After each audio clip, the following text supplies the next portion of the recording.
Student, তোমরা যারা ক্যালকাটা ইউনিভার্সিটির আন্ডারে প্রথম সেমিস্টারের ছাত্রছাত্রী আছো, তোমাদের সকলের জন্য আজকের ক্লাসটা খুবই গুরুত্বপূর্ণ। আজকের ক্লাসে যেটা আলোচনা করব, তোমাদের নতুন একটা সাবজেক্ট পরীক্ষা দিতে হবে, তোমরা জানো, যেটার নাম হচ্ছে constitutional value and fundamental duties, অর্থাৎ সাংবিধানিক মূল্যবোধ এবং মৌলিক কর্তব্য। এই সাবজেক্টটা তোমাদের প্রত্যেককে 50 নম্বরের পরীক্ষা দিতে হবে। আর আজকের ক্লাসে তোমাদের এই সাবজেক্টের সিলেবাস এবং সাজেশান নিয়ে আলোচনা করব, এবং সাজেশানের মধ্যে এও বলে দেব যে মোস্ট ইম্পর্টেন্ট প্রশ্ন কোনগুলো। আরেকটা বিষয় এখানে বলার আছে যে তোমরা যারা আর্টস গ্রুপের স্টুডেন্ট আছো, সায়েন্সের আছো, কমার্সের আছো, তোমাদের প্রত্যেককে এই সাবজেক্টটা 50 নম্বরের পরীক্ষা দিতে হচ্ছে। আর ইউনিভার্সিটির পক্ষ থেকে, অর্থাৎ ক্যালকাটা ইউনিভার্সিটির পক্ষ থেকে সিভ্যাক অর্থাৎ কমন ভ্যালু অ্যাডেড কোর্সের মধ্যে এই যে subject constitutional value and fundamental duties, এই সাবজেক্টের কোয়েশ্চেন প্যাটার্ন অফিসিয়ালি জানিয়ে দেওয়া হয়েছে। সেক্ষেত্রে কি বলা হয়েছে, টোটাল 50 নম্বরের পরীক্ষা, এবং এই সাবজেক্টে কোনো ইন্টারনাল বা টিউটোরিয়াল থাকবে না। আর 25 নম্বরের দুটো বড় প্রশ্ন থাকবে। 25 নম্বরের দুটো বড় প্রশ্ন থাকবে, এখান থেকে কোনো রকম ছোট প্রশ্ন থাকবে না।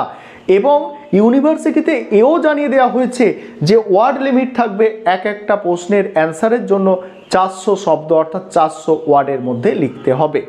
আরেকটা বিষয় এখানে বলার আছে যে কি, যে এই 25 নম্বরের যে প্রশ্ন আসছে, সেগুলো টানা 25 নম্বরের প্রশ্ন আসতে পারে, তার সঙ্গে সঙ্গে 15 প্লাস 10 এইভাবে আসতে পারে। তারপরে তোমাদের 10 প্লাস 15 এইভাবে, 20 প্লাস 5 এইভাবেও প্রশ্ন কিন্তু হতে পারে। ঠিক আছে, মডিউল 1 এবং মডিউল 2 থেকে। আর তোমাদের সিলেবাস এবং সাজেশান বলবো, তার আগে একটা বিষয় তোমাদের বলার আছে যে তোমাদের জন্য, তোমরা জানো যে অনলাইন কোচিং ক্লাস চলছিল, সেই কোচিং ক্লাস যেটা আমাদের ক্লাস হচ্ছিল সেটা কিন্তু আমাদের সিলেবাস কমপ্লিট হয়েছে, তাই সেটা কিন্তু আর অ্যাডমিশন নেওয়া যাবে না। তোমরা যারা রেকর্ডেড ক্লাসগুলো নিতে চাও বা তোমরা স্টাডি মেটেরিয়াল পারচেস করতে চাও, সেক্ষেত্রে তোমরা এই নম্বরে যোগাযোগ করে স্টাডি মেটেরিয়াল পারচেস করতে পারো বা রেকর্ডেড ক্লাসগুলো তোমরা নিতে পারো। আর সেক্ষেত্রে তোমাদের কত পে করতে হবে, তোমাদের 300 টাকা পে করতে হবে স্টাডি মেটেরিয়ালগুলো নেওয়ার জন্য। তোমরা যারা নিতে ইচ্ছুক আছো 300 টাকা পে করতে হবে।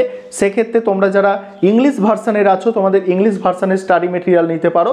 তোমরা যারা বেঙ্গলি ভার্সানের স্টুডেন্ট আছো, বেঙ্গলি ভার্সানের স্টাডি মেটেরিয়াল তোমরা নিতে পারো। চলো আজকের সাজেশান এবং সিলেবাসটা ভালো করে তোমরা দেখে নাও, সেক্ষেত্রে তোমাদের অনেক সুবিধা হবে। এবং এখানে যে সাজেশানটা দেওয়া হয়েছে, এগুলো ভালো করে পরীক্ষার জন্য তৈরি করো। এবং তোমরা যারা মনে করছো স্টাডি মেটেরিয়াল দরকার আছে বলে তোমরা সেক্ষেত্রে এই নম্বরে যোগাযোগ করে 300 টাকা পে করে স্টাডি মেটেরিয়াল সংগ্রহ করতে পারো।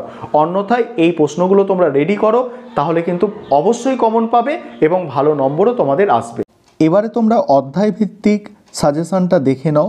প্রথমে বাংলায় আলোচনা করব, তারপরে তোমরা যারা ইংলিশ ভার্সানের স্টুডেন্ট আছো, তোমাদের জন্য আমি ইংলিশে সিলেবাস এবং সাজেশানটা দিয়ে দেব।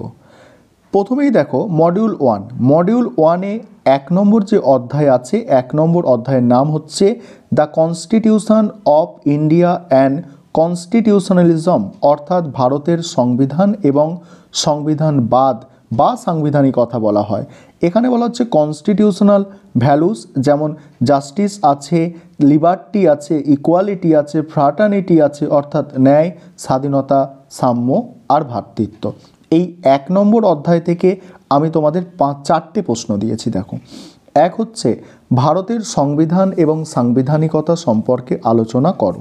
2 নম্বর প্রশ্ন, ভারতের সাংবিধানিক মূল্যবোধের ক্ষেত্রে সাম্য এবং সৌভ্রাতৃত্বের ধারণা আলোচনা করো। 3 নম্বর প্রশ্ন, ভারতের সাংবিধানিক মূল্যবোধের ক্ষেত্রে ন্যায় বিচার ও স্বাধীনতার ধারণাটি আলোচনা করো। 4 নম্বর প্রশ্ন, ভারতের সংবিধানের বৈশিষ্ট্যগুলি লেখো। তারপর 2 নম্বর যে অধ্যায় আছে মডিউল 1-এর, দেখো 2 নম্বর অধ্যায়ের নাম হচ্ছে fundamental rights, rule of law অর্থাৎ আইনের শাসন, আর হচ্ছে সেপারেশন অফ পাওয়ার অর্থাৎ ক্ষমতার বিভাজন, যেটাকে আমরা বলে থাকি ক্ষমতার বন্টন বা ক্ষমতা স্বতন্ত্রীকরণ। এখান থেকে কটা প্রশ্ন রেখেছি, এখান থেকেও তোমাদের 5টা আমি প্রশ্ন রেখেছি 2 নম্বর অধ্যায় থেকে। প্রথম প্রশ্ন, ভারতের সংবিধানে উল্লেখিত মৌলিক অধিকারগুলি আলোচনা করো। তোমরা জানো 6টা অধিকার আছে, ঠিক আছে, স্বাধীনতার অধিকার, সাম্যের অধিকার, শোষণের বিরুদ্ধে অধিকার, এইভাবে বাক স্বাধীনতার অধিকার, এইভাবে কি 6টা অধিকার আছে, তার মৌলিক অধিকার আর কি। তারপর দেখো ভারতের সংবিধানে উল্লেখিত সাম্যের অধিকার। তারপরে দেখো ভারতের সংবিধানে উল্লেখিত স্বাধীনতার অধিকার আলোচনা করো। নেক্সট আছে আইনের অনুশাসন কাকে বলে, এর মূল নীতি। 5 নম্বর প্রশ্ন হচ্ছে ক্ষমতা স্বতন্ত্রীকরণ কাকে বলে, ভারতে ক্ষমতা স্বতন্ত্রীকরণ এর সাংবিধানিক মর্যাদা। এবার 3 নম্বর অধ্যায় থেকে যেগুলো করবে, 3 নম্বর অধ্যায়ের নাম হচ্ছে সভেরেন্টি অর্থাৎ সার্বভৌমিকতা, সোশ্যালিজম, সেকুলারিজম, ডেমোক্রেসি, রিপাবলিক অর্থাৎ সমাজতন্ত্র, ধর্মনিরপেক্ষ, গণতন্ত্র, প্রজাতন্ত্র।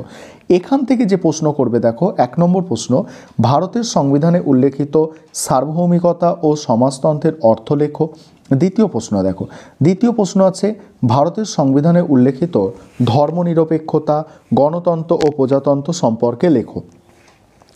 তারপরে দেখো, তারপরে মডিউল 2 থেকে এবারে দেখো মডিউল 2-এ যে প্রথম যে অধ্যায় আছে অর্থাৎ 4 নম্বর অধ্যায়, অধ্যায়ের নাম হচ্ছে ফান্ডামেন্টাল ডিউটিস অর্থাৎ মৌলিক কর্তব্য।